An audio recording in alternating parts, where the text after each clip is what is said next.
Hello, everybody. Today I'm going to talk about a case we had in the Orange Pod where managing aggression was the main issue. This was a very violent person who we managed really well. So, this was a job really done well. Let me first applaud you and, on behalf of myself and the leadership, say to you thank you and keep it up. This was a job really well done as a team managing a very difficult case. Now let's take a dive into it, split things into smaller pieces and identify them from a very technical standpoint, from a very clinical standpoint also, so that we understand these things. And in the heat of the moment, when people become a little confused, when there's a lot of aggression and activity going on, we need to be able to recognize them in the future as well, so that we can apply them very sensibly, thoughtfully, and clear-headedly. So let's take a look at the challenges we had. Challenge number 1, severe aggression. Second, diagnostic confusion. And finally, who's going to do what? So these were the three main areas. Let's take a look at aggression. What does aggression do? Aggression in a person who's very unpredictably, intensely violent, and often, in his particular case, asking for a fight. What does it do? It basically puts him in control. This person becomes in charge, he calls the shots, and the treatment team and the hospital staff starts to feel vulnerable, fearful, passive, and most importantly, they don't act, they start to react. So that's something that will happen. So every time he'll say a threatening thing, people will have a reaction. Let's get him out of here. Let's put him to jail and things like that. And they start to lose a track of their treatment plan. We overcame all these challenges pretty well. And let's take a look at the diagnostic confusion. The diagnostic confusion was whether he's a true psychiatric case that needs evaluation and treatment, or is he a person who's just badly behaved and needs to go to jail.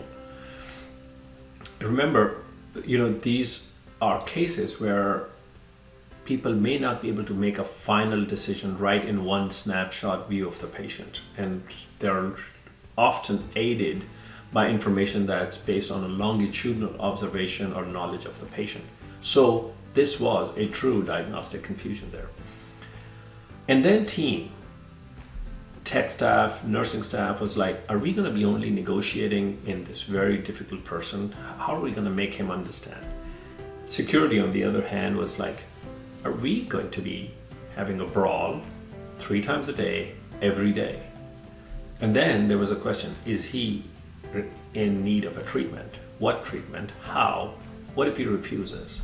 And finally, another major factor that was driving anxiety in people was, when can we get rid of him? That's the avoidant part in us that starts to kind of come up and starts to think in the direction of just get him out of here, get rid of him. While it's part of a treatment plan, it can also drive anxiety. We overcame all of this and we did a very good job, and we succeeded in managing him. So what were those things that we did? First, we accepted him. We accepted and we took the challenge. Second, we worked to manage his aggression well. So when there was a clinical plan that he requires some medication, discussion, and some treatment because he may end up seizing, there was an attempt to go and talk to him and treat him. Well, he ended up with an aggression, and there was a very strong, attempt to manage him, which was done really well with the clinical team and the security team together. It was wonderful to see all of them involved in the care, and that's how it should be. Clinical team working to observe, intervene, give medications, etc., and then observe again what happens. For example, he got tased or he got into a personal hold, and then Dr. Lydon was reviewing all of what was happening. You could see Megan and you could see Gail and you could see the techs all involved in the care of the patient from a clinical standpoint, while the security team was trying to manage him. The security team did a fantastic job on several occasions. When they had to go and manage him physically, they did it quickly, deftly, with a clear-headed picture. Nobody was reactionary, nobody looked afraid, nobody looked angry. Wonderfully done. And then At other times, they went in thinking that this was going to be, a restraint. They managed him well by negotiating and actually letting go of the idea that he needs a restraint.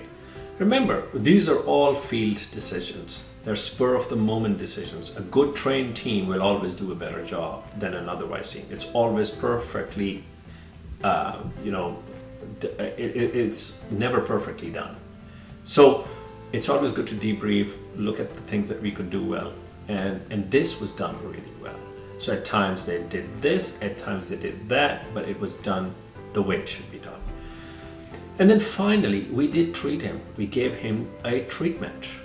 And he actually started to ask for treatment. So kudos to you all. Wonderful job done as a team.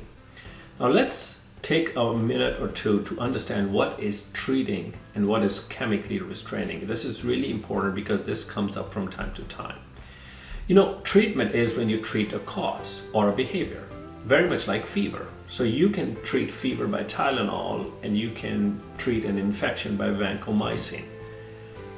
So you either treat the surface symptom or the etiology. In his case, behavior was the surface symptom and etiology was unknown.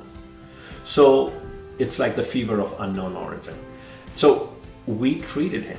Antipsychotics and benzodiazepines, other medications, so we were treating him to reduce the overall symptom, which was aggression. On the other hand, chemical restraints are situations in which you use a certain drug not for its intended use and only to subdue a person. So moderate sedation, or for example, he didn't require surgery, but if we had given him anesthesia that to subdue him only, that would have been a chemical restraint. So remember, we don't chemically restrain people often. We may have to at times, but in his case, we were treating him. We were not chemically restraining him. He actually started to get better and ask for medication. And then, let's take a look at the justification for intramuscular or parenteral injection given involuntarily when he refused oral medications. This often comes up. Can we do that? Yes, we can do that, but we need to have a justification. And in his case, what was the justification? He was a very aggressive, unpredictably aggressive person who was at risk of harming himself, destroying property, or injuring staff. And a good treatment plan could make him better. That was the justification. And we proved that as he actually became much placid. Now his personality style is not going to change overnight. He's going to have the same types of reactions, but his overall reaction and the ideation in his head converting to a behavior lessened. Even when Megan went to tell him that his disposition to New Hampshire Hospital was postponed and everybody was fearful that he's going to fly off the handle, he did not. He said negative things, but he did not fly off the handle. So remember, all of these things are very important to understand, that we must justify it too. Now let's take a look at, was he really behavioral? Do we have a verdict on his final diagnosis? This is an important thing to think of. Let's take a look at what is the role of an emergency room.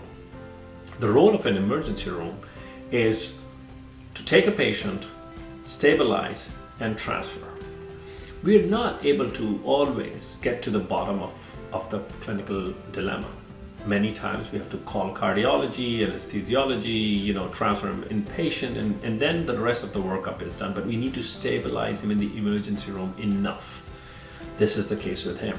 So when he came in with his behavior, this can be driven by a personality disorder or behavioral problem, or it can be driven by an underlying depression, psychosis, history of trauma, very likely. And in fact, let me tell you, very likely that long history of complicated trauma. And what is it? What do we do? As an emergency room, we stabilize. We have the skill set, we can and we should stabilize him. And we did that.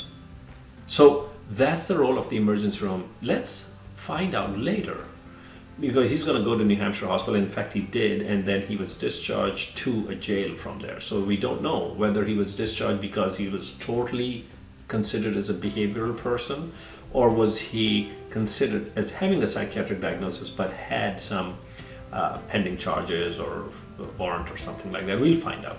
But at the end of the day, we have to decide, what do? We are clinical people, we are a hospital, we are an emergency department, we're going to stabilize him no matter what. Yes, once a trend is created, and then we know that he went to New Hampshire Hospital 2 times, and he was there in this ED, in that ED, and we know that it's always the final verdict is it's only behavioral, and there's no indication for a psychiatric treatment.